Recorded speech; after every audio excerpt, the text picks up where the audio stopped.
कहते हैं कि केवल नए नए कानून बनाकर जो है वो रिजर्वेशन को खत्म नहीं किया जा सकता है। रिजर्वेशन को खत्म करने के लिए आपको जमीनी तौर पर काम करना होगा और जो ये कानून वगैरह बनते हैं ये केवल राजनीतिक खेल होता है और कुछ भी नहीं। तो hello my dear student and my friends, आज हम लोग बात करेंगे कोटे में कोटा, आखिर क्रीमी लेयर क्या है।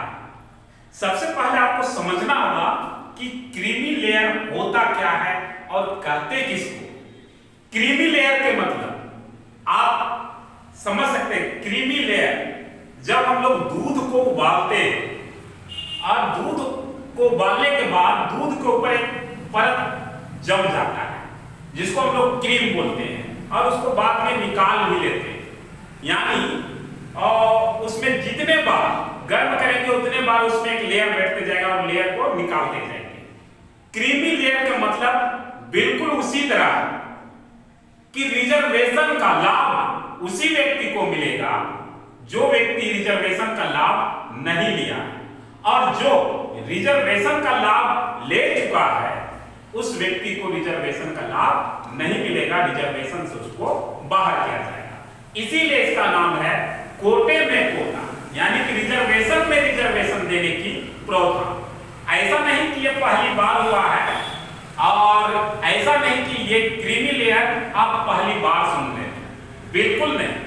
क्रीमी लेयर सबसे पहले जो है वो 1971 में सत्यनारायण आयोग द्वारा पेश किया गया था और उस समय केवल पेश करके छोड़ दिया गया था, बाद में इसका कोई जिक्र नहीं हुआ। लेकिन कुछ साल बाद जो है 1993 में जस्टिस रामनंदन समिति द्वारा इसे पहचान मिली। मंडल आयोग जब आया, उसको लागू किया गया था उस आयोग को, तब इसके बारे में जो है आपका क्रीमी लेयर को लागू किया गया था। क्रीमी लेयर ओबीसी में लागू किया गया था। क्या है, क्या आप सुने होंगे ओबीसी में कैटेगरी, ठीक है। क्या कैटेगरी सुनेंगे ओबीसी में? पिछड़े, ठीक है। एक पिछड़े हो गए, फिर उसको बांट दिया किसमें? अधिक पिछड़े, और फिर क्या बांट दिया? अत्यंत पिछड़े। यानी 3 भागों में उसको डिवाइड कर दिया गया। किसमें? ओबीसी में 3 तरह से लोगों को क्या होता है? रिजर्वेशन मिलता है, यानी कि इसको तोड़ दिया गया है, डिवाइड कर दिया गया है। सेम चीज, एकदम सेम चीज जो है एससी और एसटी में भी किया गया है। एससी और एसटी रिजर्वेशन में भी यही चीज किया गया है। क्या चीज किया गया है? तो 1 अगस्त 2024 को 7 जजों के सहमति से जो है से क्रीमी लेयर एससी और एसटी में लागू किया गया। जब 7 जजों का बहस हुआ आपस में, तो चीफ जस्टिस डीवाई चंद्रचूड़ और मनोज मिश्रा और बीआर गवई, विक्रम नाथ और एसी शर्मा, पंकज मित्तल, ये सभी ने सहमति दिया कि एससी और एसटी में भी क्रीमी लेयर होना चाहिए। लेकिन उन 7 जजों में बेला त्रिवेदी ने असहमति जताई। बेला त्रिवेदी ने असहमति जताई कि ये प्रावधान बिल्कुल गलत है। बाकी 6 जजों ने इसमें सहमति जताते हुए एससी और एसटी में क्रीमी लेयर लागू करने की बात की। अब बात यह समझना है कि यहाँ पे एससी और एसटी में अगर लागू हो जाता है तो बहुत सारे लोगों को जो है अच्छा लगा, बहुत सारे लोगों को खराब भी लगा। तो जिन्हें खराब लगा वो रोड में उतरे, 21 अगस्त आंदोलन किया, भारत बंद किया। उनका मांग था कि जो हम लोगों का रिजर्वेशन है वो रिजर्वेशन होनी चाहिए।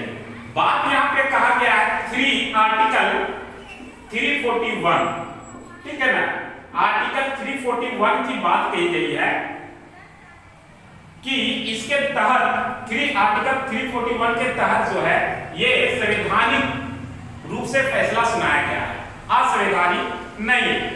फिर मैं वही कहता हूं, संविधान में ये भी है, जैसे कि यहाँ पे बात कहा गया कि जो एक पीढ़ी अगर रिजर्वेशन का फायदा उठाते हैं, ठीक है, एक पीढ़ी रिजर्वेशन का फायदा उठाते हैं तो उसका दूसरा पीढ़ी रिजर्वेशन का फायदा नहीं उठाएगा। अब रिजर्वेशन किस टाइप का है, ये नौकरियों में या और कहीं भी, तो देखिए एक पीढ़ी अगर रिजर्वेशन का फायदा उठाता है तो उसकी दूसरी पीढ़ी नहीं, उनको नहीं मिलना चाहिए लाभ। अब बात यहाँ पे ये है कि ये पहले से भी ऐसा दिया है गया स्टेटमेंट कि अगर कोई व्यक्ति अगर एससी हो या एसटी हो या ओबीसी हो और वो सरकारी जॉब वगैरह करती है तो उसे बहुत सारे चीजों में रिजर्वेशन बंद हो जाती है, सब में नहीं मिलता है, कुछ कुछ में, और इसी तरह ये खत्म हो जाता है। लेकिन हम फिर वही बात जो स्टार्टिंग में बोले थे कि अगर आपको रिजर्वेशन खत्म करना है तो सिंपल सी बात है, रिजर्वेशन आर्थिक आधार पे नहीं दिया गया था, ये सभी हम लोग जानते हैं।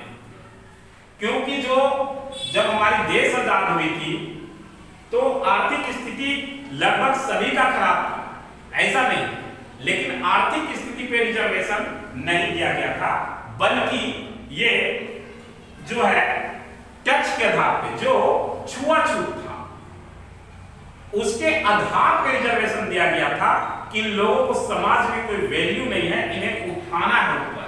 आप समझ सकते हैं ना, क्लास में अगर कोई बच्चा कमजोर होता है तो टीचर क्या बोलता है, बगल वाला जो तेज बच्चा होता है उसको बोलता है कि थोड़ा सा उसको बता देना, कोई दिक्कत नहीं, एग्जाम में भी अगर उसको बैठा हुआ है तो बता देना कि थोड़ा वो भी पास हो जाएगा। क्यों? उसको वो भी आगे आने का मौका तो मिले। तो ये रिजर्वेशन का जो बात है, हालांकि रिजर्वेशन अगर सही तरह से अगर हमारी सरकारें काम करती तो 70 साल में रिजर्वेशन खत्म हो सकता था, लेकिन हमारी सरकारें सही से काम नहीं करती है और अपनी राजनीतिक सत्ता को चमकाने के लिए हमें आपस में जो है वो मतभेद करवाती है और लड़वाती है। तो क्रीमी लेयर आप समझ लिए होंगे, क्रीमी लेयर का मतलब सिंपल सी बात है, कोटे में कोटा यानी कि डिवाइड करना है, जिनको रिजर्वेशन से लाभ हुआ जिन जातियों, इसके लिए आपको एससी में भी क्या करना होगा, जातीय जनगणना कराना होगा, देखना होगा कौन सी जाति मतलब बहुत अधिक आगे है और कौन सी जाति बहुत पीछे है, और उस आधार पे जो है पिछड़ा, अधिक पिछड़ा और अत्यंत पिछड़ा इसमें भी बांटना पड़ेगा, ठीक है। और जो कि इससे ये होगा कि इसमें समाज का फायदा तो नहीं होगा, लेकिन राजनीतिक रोटी सेकने वालों को फायदा हो जाएगा। अब कैसे फायदा होगा वो आप सोचिएगा, क्यों फायदा होगा ये भी सोचिएगा, क्योंकि जब हम डिवाइड होंगे तो हमारी ताकत क्या होगी, कमजोर होगी, और इसका फायदा किसको होगा, तो हमारी सरकार को होगी। इसलिए सरकार अगर सच में आपके बारे में सोचती है तो गरीबी को दूर करना है, ना कि गरीब को दूर करना है, गरीबी को दूर करना है, गरीब को नहीं। तो आपको समझ में आ गया होगा क्रीमी लेयर क्या। तो आज के वीडियो में इतना ही। आप कमेंट करके अपना राय जो बताइएगा, क्या क्रीमी लेयर जरूरी है या नहीं। जय हिंद, जय भारत।